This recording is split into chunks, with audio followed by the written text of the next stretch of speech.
The views and opinions expressed on any program are those of the producers and/or the persons appearing on the program and do not necessarily reflect the views and opinions of FRC Media, Bristol Community College, or the City of Fall River.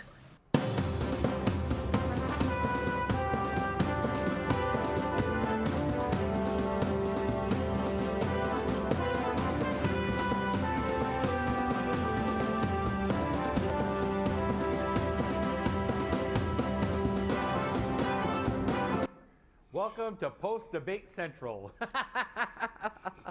Welcome to Spindle City Straight Talk. I'm CJ. And I'm Chip. What a night we had last night, Chip. You must admit it was a good night for all. Well, I think even, I think we did a pretty good job with that debate. Obviously, we made every attempt to make it fair, and when one of the mayor's primary supporters said it was a fair debate, I think we really accomplished our mission, because when one of the mayor's strongest proponents and one of the biggest vilifiers of everything recall said that the debate was fair, it's an indication that we did what we expected to do, which was we kept the personalities out of it, we kept the personal attacks out of it. It required us to make some of the questions a little bit more general so every candidate could get it. But I think everybody got an idea of the people's style, personalities, and that has a lot to do with governing. I mean, you have to be a leader to be a mayor. And I think that, the questions were answered, and, it's going to be much the same in the next two debates. But I think that, they've got we set the bar pretty high yesterday. I agree, Chip. And, I really enjoyed it. Even though Bill Rapley and Mark Curtis couldn't be there as moderators or members of the panel, they did show up to evaluate and to report on what happened with the debate. But we did make it as fair as possible. All the questions, not a few. We thought it was only going to be a few. But the panelists at the last minute decided that, nope, we're going to ask all the questions from the citizens. So every question that came in from the citizens of Fall River. And they were good questions. There were no questions there to bag anybody, to throw anybody under the bus. They were good questions, and I think that the people were very happy with the questions that were asked. I think they were disappointed with a few of the answers, but I think that they, for the most part, were very satisfied with the debate. And I agree, we did set the bar kind of high for tonight's debate at BK's Restaurant and Thursday's debate back at Morton by the Herald News. But Chip, what do you think? Who do you think won this debate? That's the question I hate asking, or the question I hate answering. So I figured I'd ask it before you asked me. Oh, yeah. Sure, throw me in a frying pan first. Well, I think that the debate went pretty well, pretty much the way we expected it to go. The people who were what we consider primary candidates in this election. Everybody knows there are people with name recognition and that have to be considered the upper echelon of the candidates. They did what they were expected to do. Sean Kadim talked a lot about budgets and a lot about his experience now that he's in Seekonk and as an administrator, and he talked a lot about what the mayor did wrong. The mayor, of course, again, talked about the Fall River that he lives in, which is somewhere between Oz and Wonderland. But that's his prerogative, and they can all his people thought it was great when he talked about how great the city is and everything, and but Sam Sutter talked about his ability to lead, his record in the DA's office. But I will tell you, I was really, really surprised by, Mr. Anderson. He was very articulate. I understand he's a minister and an attorney, very articulate, understands government very well, made some, made some very good comments about government. I'm not sure if he really did a lot as far as what he would do as the mayor, but he made some really good comments about how a government should work, and they all did. Dave Dennis did well, and if you're going to ask me who I think won, I think that's a matter of perspective. I think everybody has to decide who they think won. I obviously have. What I'm looking at is, I understand what Sean Kadim is going to say because he feels that they're his strengths and stuff. But I think from a, somebody who showed that they're kind of a leader, they're very articulate. I would have to say that I believe that Sam Sutter came across as somebody who's very forceful, very, you can tell he's a kind of a, take the bull by the horns kind of guy. And you can see that he's used to leading as the district attorney, and obviously he has an advantage. He is a lawyer. He gets paid to speak, as does Dave Dennis. And I think he kind of had, from my perspective, as far as if I wanted to pick the guy who came across as someone who could take a city in trouble, and I think there were a few candidates that could do the job. I'm not saying anybody can't. My personal opinion is that the mayor that we need right now has to be someone who can make really tough decisions and be a leader, not kind of vacillate, not kind of put everything out to committee and not try to, because by the time we figure out what we're doing, his term will be over. We're in dire straits in this community. We really need to do something quickly and take some decisive action. And, my opinion was that I think that when I'm looking at someone who kind of displayed that and kind of really highlighted it, I think it was Sam Sutter. That's just my opinion. So now everybody can vilify me, all the supporters of everybody else can vilify me, but hey, it's my personal opinion. As I said, everybody picks the person that they feel can lead the city better. I feel that it was I think from my perspective, I think if you're judging it on my criteria, he won. Well, I have to agree that Sam did come across as a very forceful. I mean, he took it right at the outset. Right out of the gate, he was very forceful, very demanding in saying, look at me. This is what I have to say. He was able to present the information necessary. He was very clear on what his intents were. And when he didn't answer a question without answering a question, you still got the impression that, this is the man who needs the job. I will say, if we have to call it out, it was, I think it was a neck and neck between books and personality. I think that Sam Sutter and Sean Kadim were the top scorers, if you're going to put a score on this. Sean Kadim had the numbers. Sam had basically the statements that needed to be said, what has to happen. But in regards to personality, there is absolutely no question about the fact that the mayor and his supporters took the debate at the end of the debate.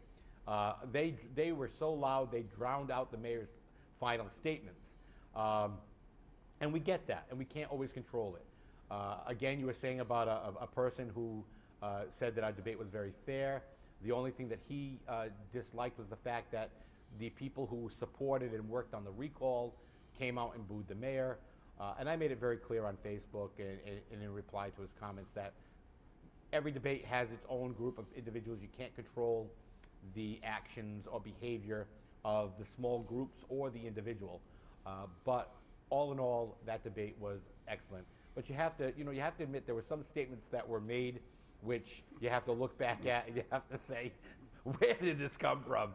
I think Ron Cabral said the best statement of all, And when he turned around and said that the mayor did not pay me to run for the office of mayor, you know, you have to laugh about it. But you know, that was a very interesting one. You had one that you picked up on during the debate, and you said, "I'm never going to forget this one." So, you know, it just made for a very interesting night. That's for sure. Yeah, and you know, as far as the end of the debate, I mean, look, okay, you know, he can be upset with the fact that people were booing, but I think they were more or less, you know, it's like a basic law of physics. For every action, there's an equal and opposite reaction. Those didn't start until they went absolutely bananas. It was like we were listening to the Sermon on the Mount. I mean, he was going with IKEA and, you know, and completely, you know, and obviously we have a recall, so everybody in the city isn't happy, but he was, again, on his everybody loves Will. I don't understand where these people are from. They must be aliens because they don't love me. And they got up and they were cheering him like he was the Messiah. I mean, it was just, you know, I mean, yeah, it was obviously orchestrated. It was planned. And you're right, they were very loud, and hey, okay. But, you know, they carried it a little too extreme. They could have cheered at the end, and, you know, but they kept going, and, you know, it was like, you know, it was like the end of a Broadway show. He was getting curtain calls, and then, of course, I guess in order to kind of quell that, the recallers began to make noise too, and ultimately the two noises canceled out. And you know something?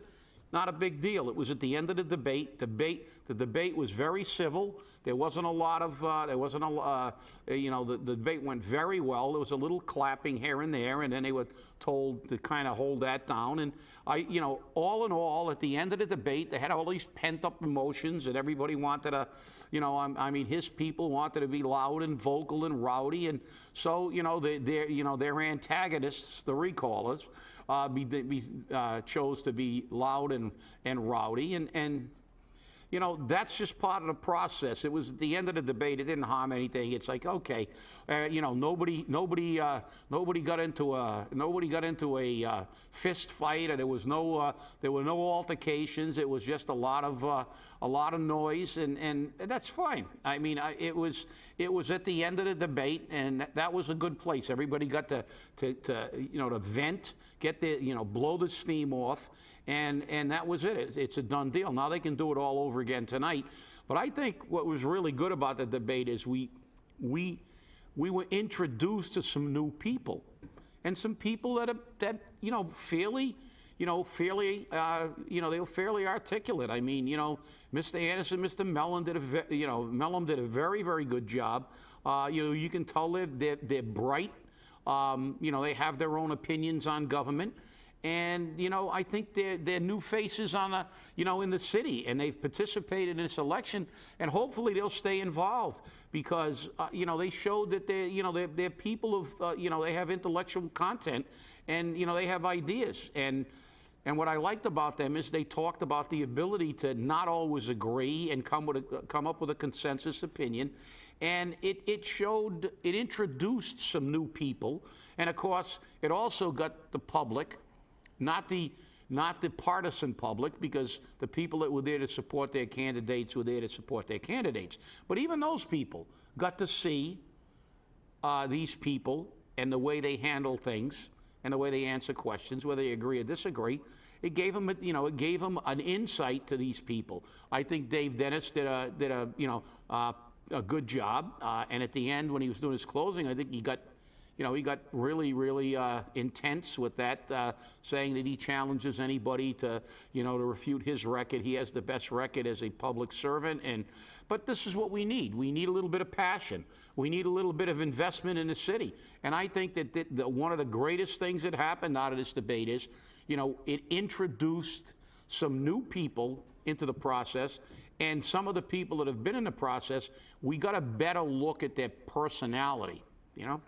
Well, it's interesting. You know, as you said, Dave Dennis was very passionate. But you know, when you're looking at these people, you also see their political backgrounds and their political beliefs. I mean, when you look at Mr. Anderson, and I don't know whether to call him Attorney Anderson or Reverend Anderson. They kind of both fit together. But I think those two jobs would be, you know, colliding with each other. But he, in my opinion, is a constitutionalist. I mean, he was, very, very informed, very educated on the Constitution, on, the people's rights and what is happening. What I thought was very interesting, though, were those people who came out and said they do not support the recall, yet they're taking advantage of what the recall is bringing them. Yeah, I think that was that kind of, and it was really good. Because you had that balance. You had Mr. Mellon, who said he didn't support the recall, but he was running in the election, which to me is kind of like a contradiction. But in other areas, he was fairly truthful, and he was truthful at least. But Mr. Anderson, which I thought was good because he closed on that question about the recall. Right after the mayor said it was bad government and it was this and that, because he's been, victim. People can have a recall because they don't like the color of your coat or your color of your eyes, which is an absurdity. That's the reason we've never really had a recall and got the signatures, because you have to do something really bad. And now they say the only thing should be high crimes and misdemeanors. I mean, it boggles my mind why politicians can do, an absolutely horrendous job and be almost guilty of malfeasance, and I believe he is guilty of malfeasance, and I believe Mr. Kadim basically kind of accused him indirectly of malfeasance and misappropriation of funds and not handling funds properly. But we can't throw them out of office. They got a job. They're like judges. They get a lifetime appointment. So you can't, you have to wait till the next election to get them out. And it's a travesty that we would dare to try to get him out of office before he serves out a full term. Well, if you work at Titleist and you steal half the golf balls there, you're not going to finish, your career at Titleist. If you don't do a good job at most things, you get booted out. And it was good because Mr. Anderson closed that because everybody got to speak. And he took the exact opposite. He talked about how it is government. People are the government. And how he felt the recall was justified. People were upset, and this is what people should do, be involved in their government, be invested. And he said, he is a constitutionalist. I think he's a little idealistic, in some veins, but very, very bright and articulate guy. And I think it was a really good balance to right after the mayor, got through with his 2 minutes of whining about poor me. Why did they do this to poor me? But that somebody put it not only in a political perspective, because Mr. Anderson put it in a perspective of how it relates to government. And I think that was really, really important. And if you watch the replay, listen to what he says, because it wasn't a political position he took. He took a position on how government should function. And as you said, he is a constitutionalist. And I think that he made some extremely good points. It was like getting a civics lesson. And some of the people in this country need to take civics again because they don't really know how government works. But that was the great thing about the debate. We had a lot of diversity. The candidates have their own strengths. And, that's what the process is about. You look at the people and say, do I want a guy that supposedly a numbers cruncher to run the city, or do I want a leader, or do I want... And that's why we have elections and people can pick the person they want. So I think, all in all, as I said, I think that people can complain because we didn't allow, personal attack questions, which, you and I both felt that was inappropriate. We don't want to hear about anybody's personal life or any other charges pending that are not relevant to the election and why this election took place because of the mayor's performance as mayor. And, that was a decision I think was the proper decision. And I think the fact that all the major media outlets, as you said, Bill Rapley was there last night. They showed up. They couldn't participate because of other commitments for the entire. They did get to the debate, and we got high marks from everybody. And for the first time out of the gate, I think Spindle City did a hell of a job. I have to agree. And the thing that really got me about this debate, people were actually stunned I went up, I shook all the candidates' hands, and yes, I shook the mayor's hand. I shook the mayor's hand when he showed up for the debate. I spoke with the mayor before and after. You spoke to the mayor. People acted like, how can these guys speak to this guy? They don't like him. You know, they don't understand that personal is personal, business is business, and you know, maybe when they start separating the two, you know, Fall River will be a little more civil to each other. Yeah, and you're right, and I think that you know, it showed that, you know, I shook the mayor's hand, and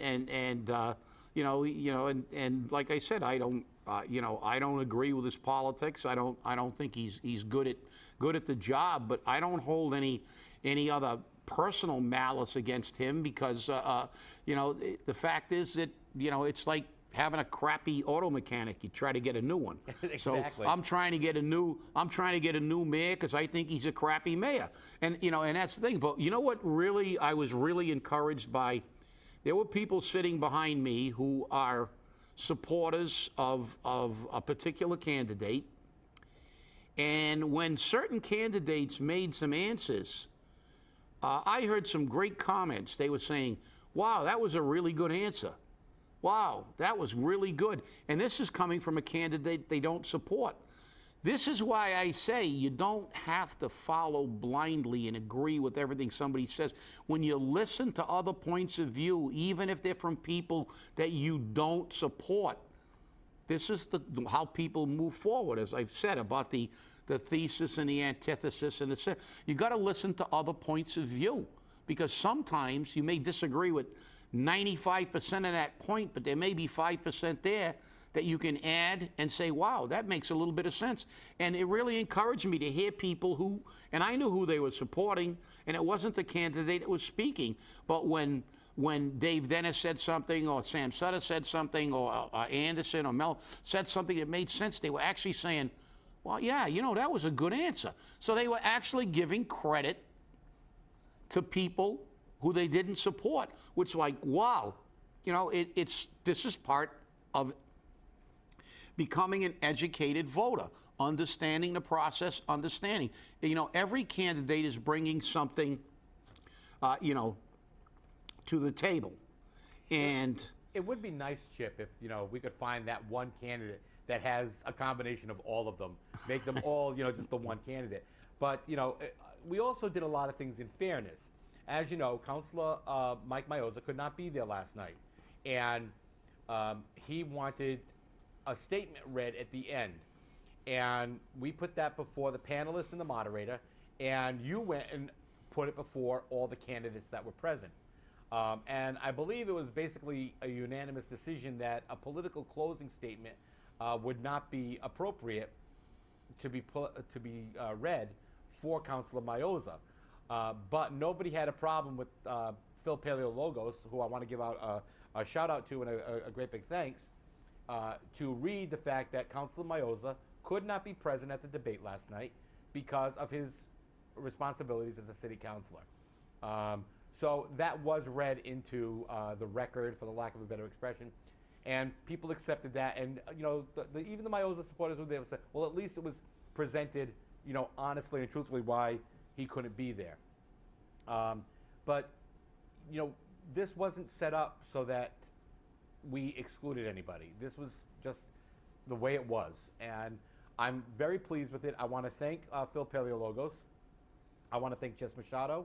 I want to thank John Caracas Dominici, I can never say his name, from WHTB, for being our panelists, all the candidates for being there, but more especially, I want to thank Michelle Dumas, Steve Reese, Adam, and Kevin for being there, putting this debate on the air, and all their work, because you know, it's stressful, it's, you know, a lot of work, and we had a great time doing it.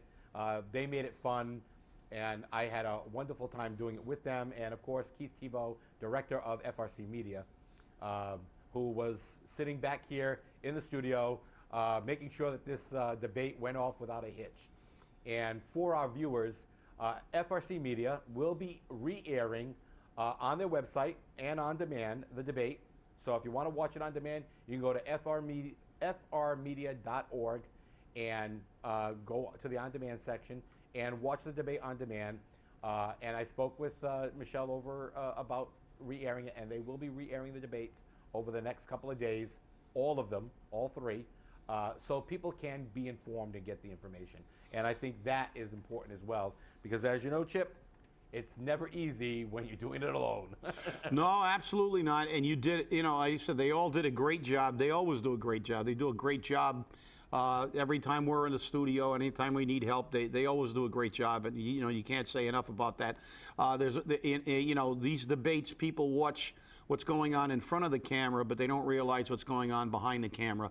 There are a lot of people that invested a lot of effort into making this right. Even the people who were guarding the stairwells, so we didn't have a repetition of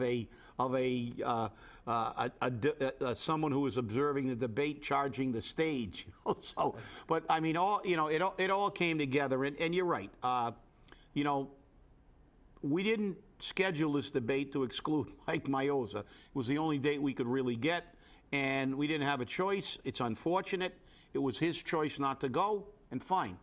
And you know, I think that, as you said, Phil did a great job. He's got a great voice. I mean, the guy's a radio personality because he's got that James Earl Jones voice. You know, he could do commercials and voiceovers and stuff like that. You know, the guy's got a really great speaking voice, and he's good in front of a microphone.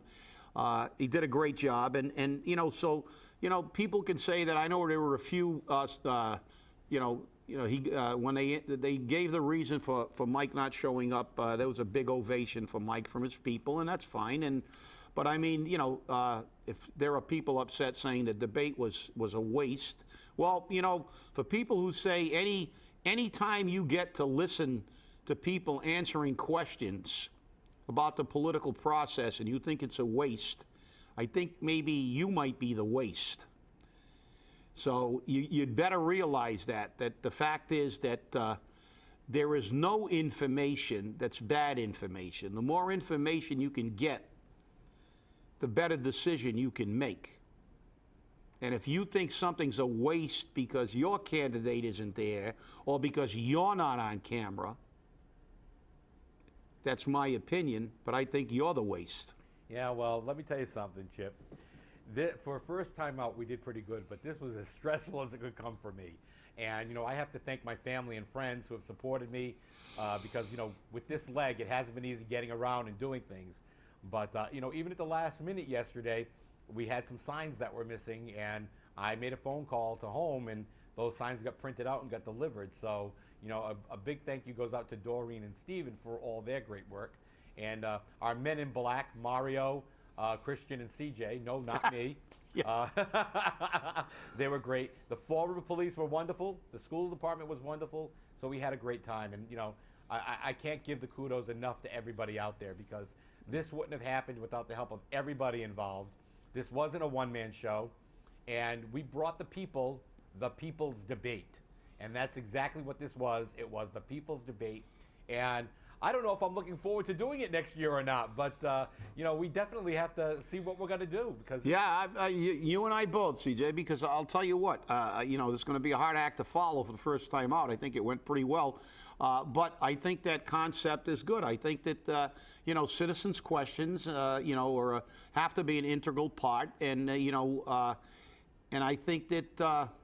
You know, the format was, you know, really worked out well, and you know, and I look forward to doing it again in the regular campaign season, because obviously I would like to also do this for city councilors and school committee people, and you know, because it's information to the public, and that's what we try to do. We make a lot of political commentary, but we also provide information to the public about what's going on. And I think the candidates in Fall River, you know, it's to everybody's best interest if they know all the facts about everybody. That's true. And with that, I would say, great job, CJ. Spindle City, we were proud to put that debate on, and thank you all for watching. Thanks for watching.